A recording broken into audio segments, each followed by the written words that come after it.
Welcome back, everyone, to Playbook 2020. Let's keep it going here.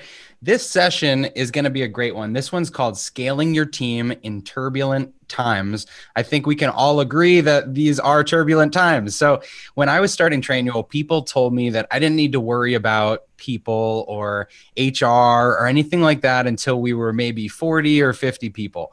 And in reality, our head of people, Sasha, she was our 15th employee. And if she had taken the job when I first asked, she would have been number 8, because I recognized that people are the most important part of a business. Finding people, keeping people happy, understanding, listening, and it's just the DNA, the foundation of your business. So I'm super excited to have some of today's top people leaders here with us, talking about things like building scalable hiring processes and sourcing talent and retaining talent, and then just growing or not growing through this year. So let's get into it and introduce 3 awesome people. So number 1, first we've got Hollen Spatz, VP of People Operations at ClassPass. Hey, Hollen. Hey, how are you? Thanks so much for having me. Really excited. Thanks for being here. All right, next we've got Dawn Sharifan, VP of People at Slack. Hey, Dawn. Hi, good morning, everyone. I don't think there's an app I use more right now, so thank you for everything you're doing. You're welcome, and I'm sorry. And last, we've got Nicole Caracci. She's the head of People and Talent at Athletic Agreeans. Hi, everybody. I agree. Yeah. Oh, look at you. I actually have this. It was like on my desk. So thank you very much. It's on my desk as well. And nice to meet you, everybody, and look forward to the discussion. All right. So let's do it. I want to quickly first touch on this year, this COVID, and how it's affected your companies, because I think it's probably affected you all slightly differently. So I'll start with you, Dawn. Slack has probably had a booming growth this year with everything that's happened. So have you still been hiring throughout the year, or have plans changed much? What's that been like? Sure. So, it feels a bit odd to say that we've benefited from the pandemic in 2020, but we have. The fast forwarding of distributed work certainly has benefited us. And I see in the chat that many of you use Slack. So thank you. I'm glad to hear that. We have definitely still been hiring. We've hired about 650 people since March, which means 650 people that have never met another Slack employee in person, that have never, how we've shifted our entire onboarding model and how we continue to try to drive culture in a distributed and remote way. Wow. And did you go fully remote, or were you remote before? How has that been culturally? Yeah, so we're not even 7 years old yet, and so the company's grown really quickly. We have 15 offices, but most people went into an office every day. So in end of February, we made the call to go fully remote in March, and so we have been fully remote. No one back to the office yet anywhere globally, and it's actually been a really great cultural evolution and kind of forcing function for people to collaborate. And we say our headquarters is the platform, so it doesn't actually matter where you go to an office every day, like you do your work on Slack. That's pretty cool. Okay, Hollen, I know ClassPass didn't have as easy a time when COVID hit, so you've had to go through laying off some people, and a lot of businesses have had that side of the experience too. So what's this year been like for you? Yeah, this is obviously, it's definitely been a trying year. I think, out of industries that were hit, I think the fitness and wellness industry obviously was hit exceptionally hard by COVID, and kind of resulted in about 95% of our studios and partners that we partner with were actually temporarily closed. Some of them still remain closed. So, for us, a lot of the year has just been focused on like resilience and agility, right? Has always been kind of like core of the employee experience, but I think more than ever, really been focusing on, just the ever-changing environment and everyone just kind of shifting focus, whether it be bringing digital classes to our customers and giving them a way to work out from home, and figuring out how to, get all of our employees, very quickly switch to a remote environment as well. And has it impacted the culture much? What's the vibe like? Yeah, I mean, it's impacted the culture in the sense, the good news is we were really set up well to, thanks to tools like Slack, which are very, very much so embedded in how we do work every day and how we communicate with one another. And so we were set up really well to go ahead and go remote quite quickly. I would say, the culture impacted anytime there's change. And so many of us are all just, you work so closely with people day in, day out. So it's never easy to potentially have to do restructuring and changes to the team. But everyone's remained just like really positive, and it's really awesome now because we're getting back to that growth stage. That's great. All right. Well, we'll get into growth shortly. Nicole, you guys have historically been an all remote company, right? Yep, always. So this year has probably been more about supporting people at home and just how their lives have changed outside of work. How have you done that? Yeah, so it was interesting. I joined February 27th and I was so excited. It was so exciting. I had known the head of people who is still with our business because I worked with her at my old agency, but 100% remote was always to me such a weird concept, but cool concept. So when I was ready for something new, she brought me in, and it was like my number one, hiring tactic. And then 2 weeks later, I was like, oh, okay, well, everybody gets to, is remote, not gets to be, but is remote now. So, but the thing that we had to do really was, so our day-to-day didn't change at all. What changed was that we now had, people working alongside of us and, kids running in the background. And so we just really had to be, and we always have been, but really flexible with just understanding that things are going to look a little bit different. And we actually gave the whole company for the first at least 2 months of the pandemic every Friday off to go help the community. It was the kind of the rule, like every Friday is off, but every Friday you should be doing something to help, the companies or the people in your local community that are being impacted by this. And that to me was such a cool, we made the decision very fast to do that. And yeah, like if people were on Slack, it was like, get off and go do something for somebody. No green dots. Yeah, we have to do the same thing too and get people on their PTO days. So yeah. I'm curious, have any of you had to modify performance expectations, like going all remote, operating remote? The flip side of flexibility is how do you maintain productivity? So how are you thinking about that? It's really open-ended to anyone. You want me to, I can finish. Sure. So yeah, definitely. I mean, especially because we are also growing really fast and much faster through the pandemic because of our product being an immune system turbo boost. So it feels weird to say, but I think, right. It's good because it's helping. And the performance of our team had to shift because when I joined, it was like marketing, getting the brand out there. And then all of a sudden the pandemic hits and we're getting all of these organic customers that we didn't expect. And I think from referrals of our current ones. And so we had to shift our like performance has to go to retention now, and performance has to go to supporting the team, like the supply chain who, wasn't expecting this. And so performance definitely had to be measured differently and readjusted. And then hiring had to adjust for the support of that. Anything? Yeah. So I will just say, Nicole, that one of the benefits of the pandemic is I get to walk every morning because I don't have to commute for 2 hours. I listen to a lot of podcasts, and the athletic greens are all over that place. So I can imagine that as more people are listening, that your production is increasing. For us in the beginning, we were very much like, hey, take care of yourself, do what you need to do, don't worry about it. But that was also when we thought COVID was going to be a couple weeks, right?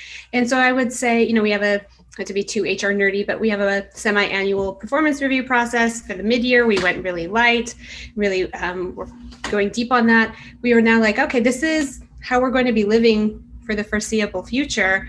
And we have a business to run. So we actually need to start getting really clear on what performance expectations are. And that does look different in a distributed world. And so what that means and what we've really invested in is getting really clear on priorities, right? What are the things that must be done, and being clear on time commitments and all of that, and leveling up manager expectations, whether that's conversations or clarity. And then employees can have flexibility as long as they're meeting those pieces, right? Whether that's helping your kid through school or going for a run in the day, listening to a podcast, whatever it might be. But yeah, it was very flexible in the beginning. We've tightened it back up just because we have to, because we have a business to run. And we've also invested in more like mental health resources, self-care resources that people can balance. Because I know it's hard to be on at Slack all the time because there's always something going on. So we call Fridays. So once a month, the whole company just shuts off. So you're not going to have to come back to a tsunami or anything like that. So those are a few of the things that we've done. Yeah, we've taken a pretty similar approach, I would say, to Dawn. I'd say in the beginning, the most important thing was, are people taking care of themselves, and do they have what they need in order to kind of, what was right in front of them and what did they need? And so kind of, quickly standing up what were the policies we needed to do, what level of support we needed to give managers and team members. And then similar on the review side, we actually had a spring cycle and we decided to punt it. So kind of didn't make sense in that moment, given other things that were happening that felt kind of business critical to be focusing on, didn't feel like the right time. We're actually, the final week of our performance review from the fall is actually happening right now. And we made a really deliberate choice to hold that cycle. And to us, it was just really important that we recognized that it was a really hard year for a lot of our employees and just for a lot of people. And we wanted to recognize the moment and the hard work and kind of like sacrifices and everything that went into that. So it's been trying, but we truly wanted to kind of meet everyone in that moment and recognize it. So we're actually just completing that now. Yeah. And I think that's been the theme. Was at the beginning, it was very much about just listening and understanding and being empathetic and being flexible and focusing on mission critical things. And now as the year has gone on and Slack and Zoom are the new normal, we need to get back to performance and performance reviews and measurement and goal setting. And so that's kind of it seems like the corner we're turning. Dawn, I watched a part of a keynote that you gave about isolation at work. It was a responsive conference last year. And I'm curious, now if you had given that speech this year, that's something that is probably on a lot of people's minds, being isolated at home. So any tips there that you have for people listening? It always makes me nervous when people say they're watching an old keynote of mine. I think, oh crap, what did I say? Honestly, a year ago, so it would be a year ago in September, I was already worried about isolation, right? And isolation in communities and how people are not really connecting. And so you put this pandemic on top of it, and people are literally saying to us in California at some point, like, please don't leave your house, right? What does that do? And so I am worried about it. And we hear about it from our employees for sure, especially some of our younger employees that either live by themselves or that were using their work as like a lot of social outlet, whether it's to be on the basketball team or to go out to dinner afterwards or whatever the case may be. And so that is one of the reasons we invested in mental health resources so people have support. But the other thing we've really been trying to really invest in is micro communities, is what I've been calling micro communities, which for us, the first like easy lift was within our ERGs. So how can you kind of build community with small groups of people that maybe already have something in common, or they have some sort of community bond already? And what does that look like? So we've done things like virtual volunteering, or we had a virtual Pride event that was really fun. So really it's hard to marshal, 2,500 people to go all in one place to do something. But in these smaller micro communities or people that are sharing similar experiences, we've really been trying to kind of get that going. And that can either be through, we're Slack, so we use Slack, which is like through channels or through Donut or through something like that. But we've really been trying to leverage micro communities during this time. Yeah, that's a great suggestion. We use the donut meetups, and then we also we broke people into small groups and teams and did virtual escape the room. I don't know if anyone's done that, but it's just as fun with Google Doc instructions and putting you in breakout rooms. So people are getting creative these days. Hollen, I know there's been a big pivot this year, right, with how you offer your services. So when people are scaling and going through big pivots, whether it's a change in services or leadership changes, how do you keep people in the right role and know that they're supported? How do you deal with so much change at once? Yeah, great question. Probably something that comes up every single day.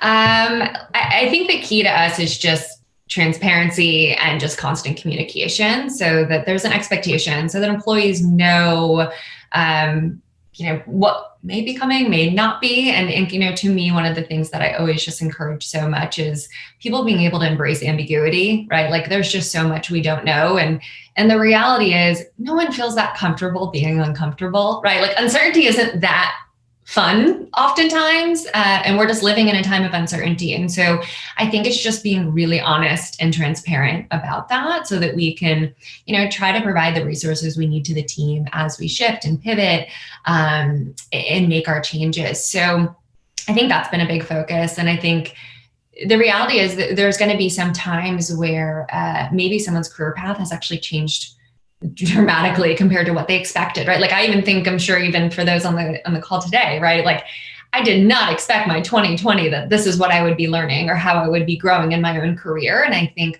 oftentimes an employee kind of looks at, depending on where they are in their career, they say like, well, I thought I was going to be X and Y, and these are the things I was going to be doing. And my goal was to manage a team of 5, and I don't manage a team of 5. So therefore, this is not necessarily the career path or what I was expecting. And I think as long as, we as leaders and managers can help them understand how much they're learning and doing, because the goal to me is always like, as long as you're learning and growing and developing a new skill, that is progress and that's awesome. And just setting the realistic expectations. So for some people, that's okay. And for others, like, I still want to I want a team of 5. And that's what I need and want. And it's just having those conversations. And sometimes they're tough, but generally just kind of supporting one another as people and helping them navigate through. Right. So just having those check-in conversations. I don't know if any of you have like open hours. I know when we were in office, there were just open door hours where you can walk in. How do you do that digitally? Is there something any of you are doing remotely to have leaders have open hours? So we have ongoing, I'm sorry. I was gonna say we have ongoing office hours. So you can book, like it's a global calendar. Anyone can book it anytime. It's fully open. We do that with most of our like senior leaders. We also do that through some of our diversity work. But through the business partners or people partners on my team, you can book them too. So that's probably the easiest way to do that. And then we also just like pop by. There's like, you can just call somebody, hey, can I Slack call you right now? Or can I just, DM you or whatever the case may be? And we just automatically pop in from there too.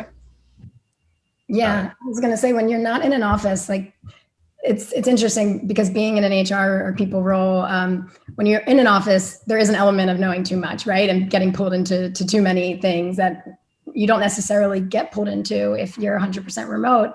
But I still want people to know at all times. I think our company was a little bit more prepared, but like, you still have to talk to somebody if you're feeling a certain way, and create an environment where people can and want to talk to somebody, even if they just want to think through something. Like I was thinking that maybe I would want to, try this team and have that safe space, because if the safe space exists, then people will come and talk to you about it, knowing that you will just talk it through with them and not, make any decisions for them. But creating that environment and just, starting a Zoom immediately when someone says, hey, you have Slack, like we don't have each other's cell phone numbers in our personal phones. Like we are on Slack and Zoom all day long.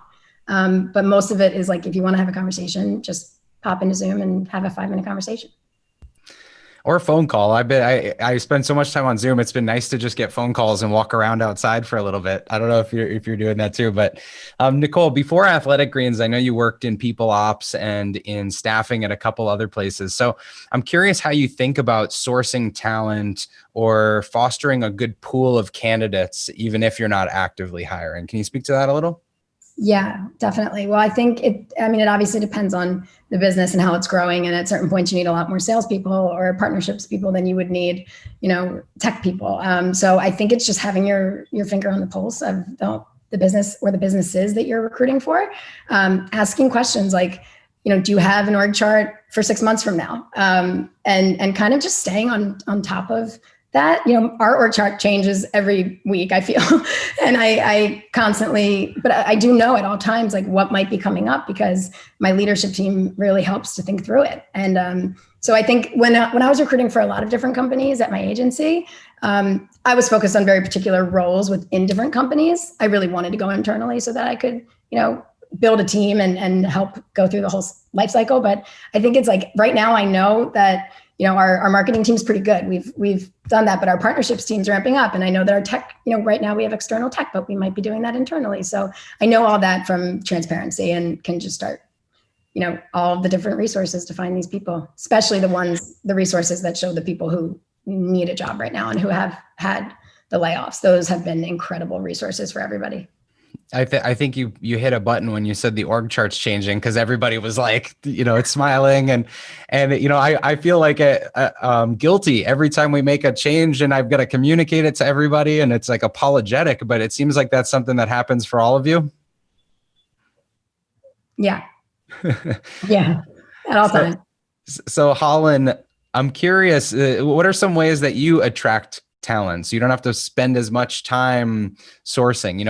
Ideally we all have just these pools of people that want to work for our companies, so that when we need to fill a position, it's a quick process. So any tips on your end, Hollen?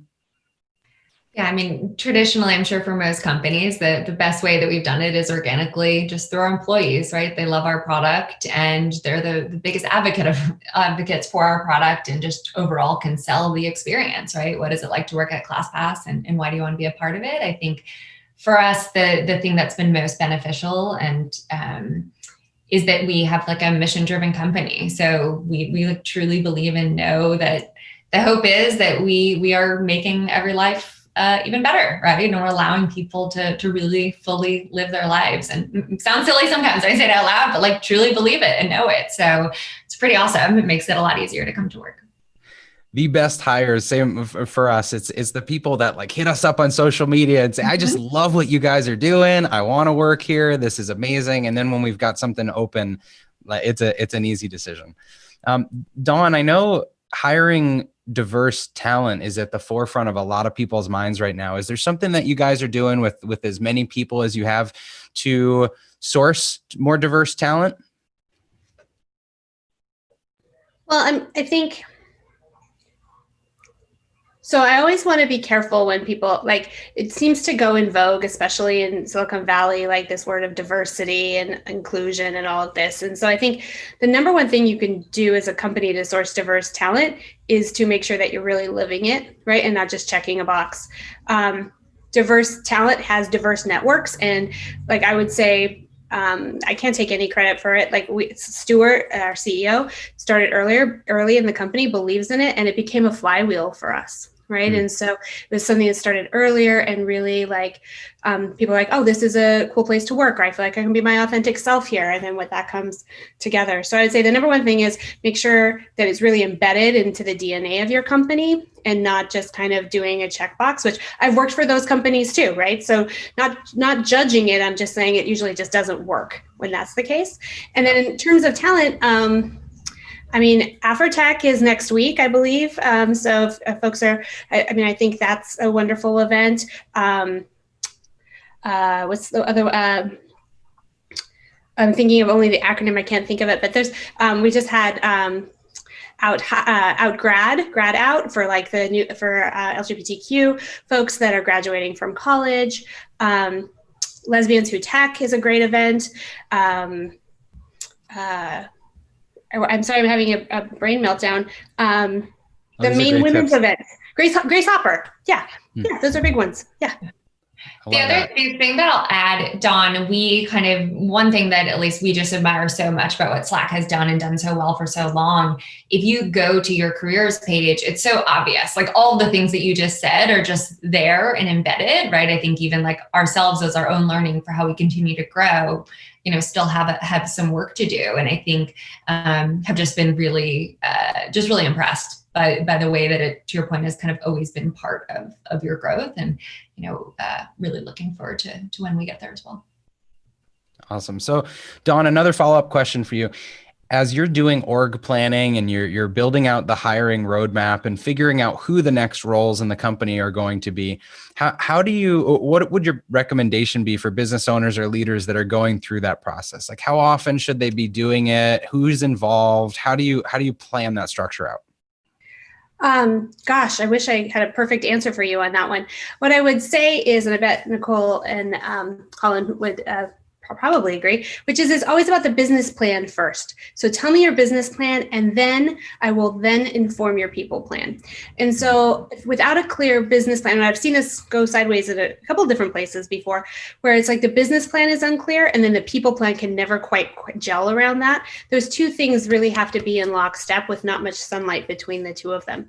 So let's say your business plan is locked and loaded, it looks great.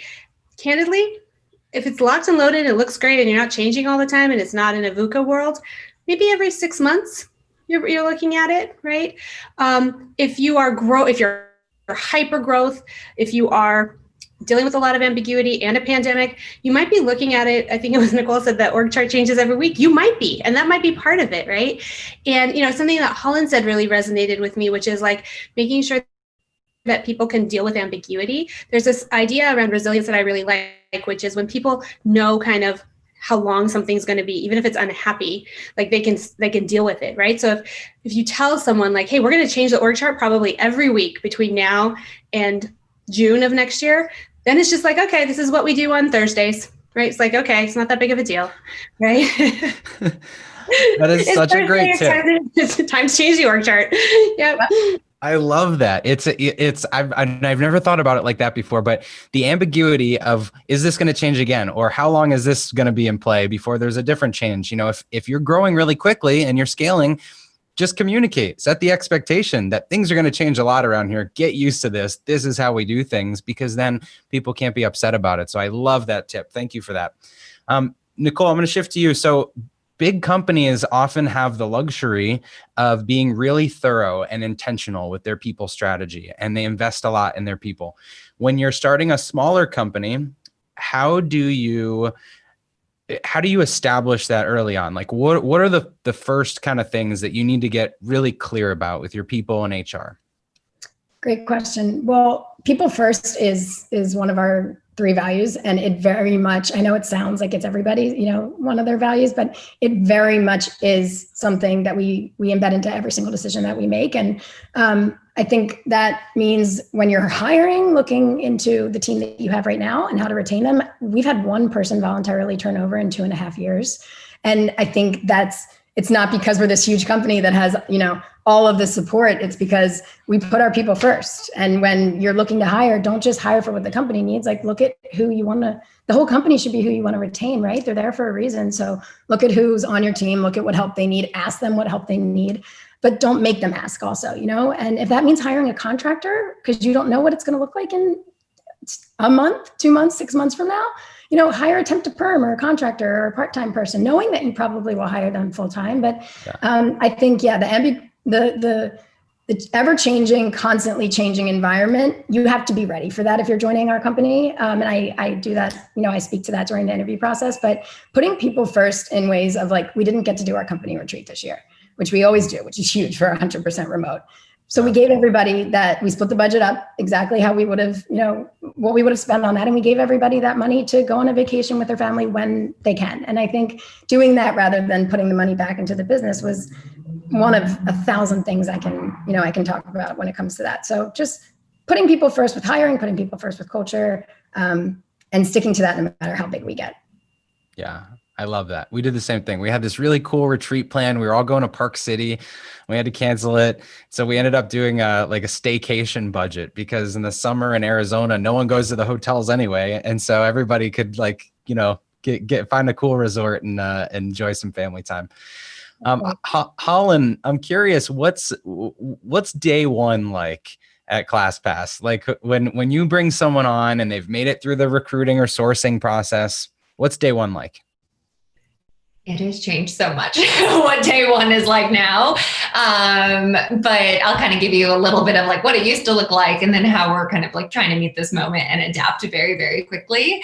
Because I can honestly say this is probably the place we were not set up to execute flawlessly once we went fully remote. Like, unlike Nicole, we weren't set up to do this. But the team has actually spent a ton of time and effort in creating like not only day one, but actually looking at the first 90 days. So we call it like the 90-day warm up. So generally, like, how do we look at those first 90 days? Why are they so important? And what are all the touch points that need to happen along the way? So now that everyone's obviously remote, we try to mimic what the experience was like as much as possible. Because in the past, we used to kind of bring people to local offices together. But now we, the swag they were going to get on their desk, they now get at their house in advance. We kind of, have a bunch of programming, at times too much. So I've tried to figure out like when it's overwhelming and what's the right information to know. And we set up a number of different conversations with leaders. So whether it's their functional leader, other members of kind of like the leadership team. So then their first kind of couple weeks, they're really getting insight into a ton of the business. We focus a ton on our two customers. So like one, kind of the partners that we work with. And then the other side, which are, our customers that buy our product and engage with us. So lots of like a day in the life of what it's like if you're a customer, what's it like if you're a partner on the platform. We've started to switch. We now send people gift cards to essentially like have lunch virtually instead of having lunch in person. So trying to figure out how to adapt. And then I think one of the biggest things that's been a really good learning for us is, as we were doing some audits about like what the experience used to look like and what it looks like now that we're remote, one big thing that we felt was missing was the ERG process was actually not front and center. Like it was something that maybe got introduced a little bit later to an employee. And so really making that front and center, our head of our senior program manager for DIB, she now kind of reaches out and has a conversation and ensures that like everyone understands the culture they're walking into, and really clearly upfront, just setting like, here's what we believe, and here's why we're here, and we want you to be your authentic self, and here are different ways to make connections, which I think has been really valuable. I love it. So you mimicked the in-person process online, made some tweaks, make sure communication's extra good because that's important right now. Dawn, Nicole, any other day one tips that you would add that you guys do? I would say make sure that you don't, that we're gentle with people on day one. Being on Zoom fatigue is real. So we don't do anything more than 90-minute blocks. And then we allow people to go do what you need to do, then we come back. So we do things in chunks and no longer than 90 minutes. That's great advice. I tell my leadership team that I know everybody wants the person that they're hiring, especially for their support, to be in their, in their department, working, jumping into the role as fast as possible. But I feel very lucky that in most of my companies, I've had a leadership team that let me take the training for the first few days, at least the first 3 days, and do not talk about the role at all. Talk about the company. Like right now, I have all of the new employees watch the last 6 months of company-wide calls on their own, like when they can, in gaps between the first, few days of training sessions. 90 minutes is a good tip, but like teach them how we got here first before you teach them to run, like give them the training wheels. Because I think, throwing anybody into a role with a new company without telling them about all of the different other departments and what we've done wrong and what we've, what has happened between now and then. So my training manual is quite long, but a lot of it's like linked to things, and they can check the boxes as they go and then check some of the boxes with me. But yeah, I don't give them to their own department for at least 3 days. A lot of prior my language strategy memos. What was that, Hollen? A lot of prior year strategy memos, like please do some self-learning and kind of read through and ask some questions. The analogy I give is everybody remembers traveling if they're not traveling right now. And when you've got that feeling of you're dragging all your bags through the airport and you're catching flights and you're getting an Uber or whatever it is, and you finally get to your hotel and you just sit down on the bed and go like, it's that feeling. And when someone goes through a hiring process, it's all these interviews and their first day jitters and they're trying to learn everything. It's the same thing. Like you want to give them that space to be able to just say, okay, let me learn at my own pace. Let me take it all in. So I love that you all mentioned that. All right. I want to pivot to actually audience questions because we've been getting a ton of them. So I'm just going to throw these out there and we'll tackle them one at a time. Let's see.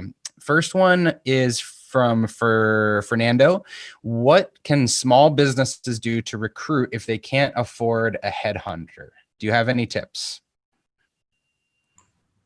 The one I would say hands down is right now there are so many resources for people who have been laid off, and there's spreadsheets of people who are in really great job, like really great positions, who have years of experience, who just their company didn't, wasn't able to keep them on, or maybe their company had to shut down entirely. Go there first.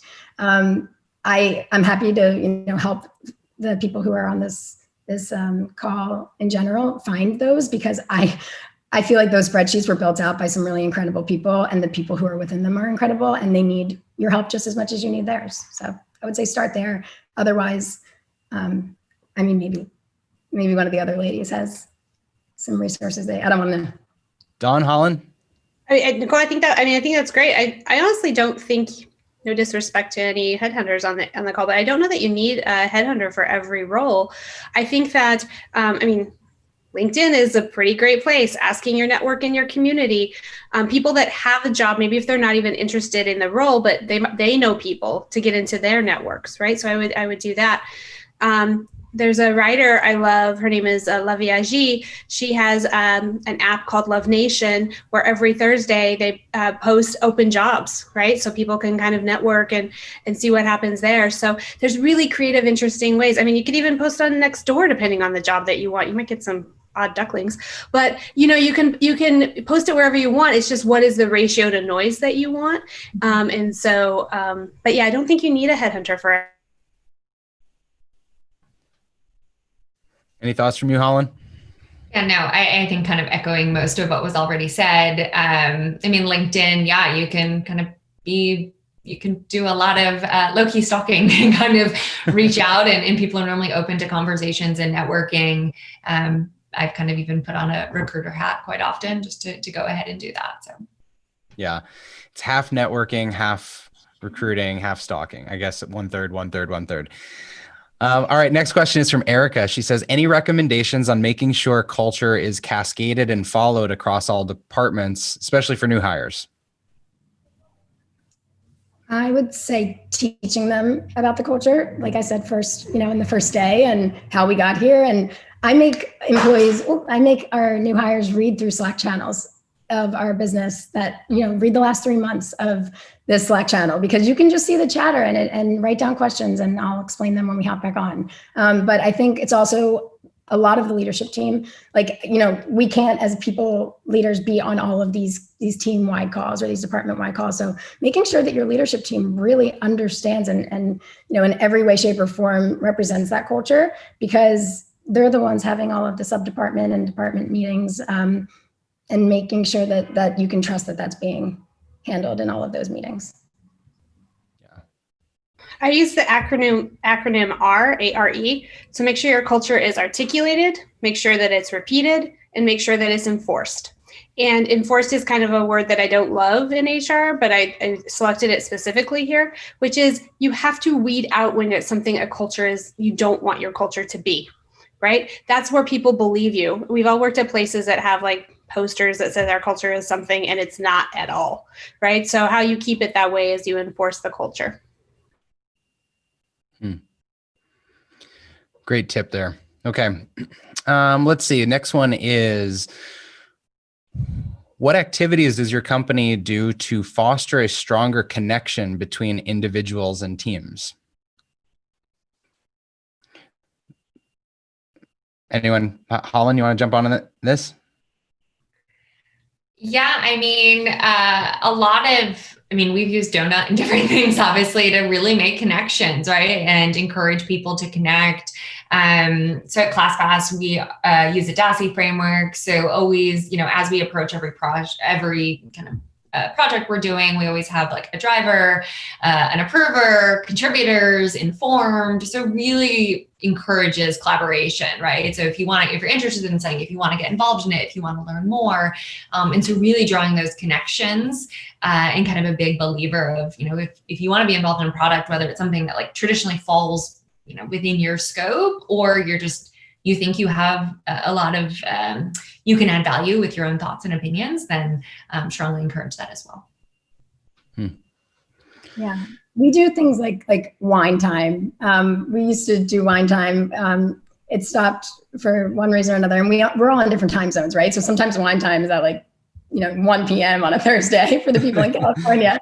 But people join and people have fun, and I think you have to have something like that that's not about learning the business and the customers and stuff. Like we do cross-functional, once a month where people can join other teams calls and just kind of listen and ask questions at the end. And that's been really cool to hear other people's, input on someone from the finance team joining a people ops meeting or something like that. But you have to do something that has nothing to do with work, where everybody has an opportunity to hop on, or some people have an opportunity to hop on from different departments.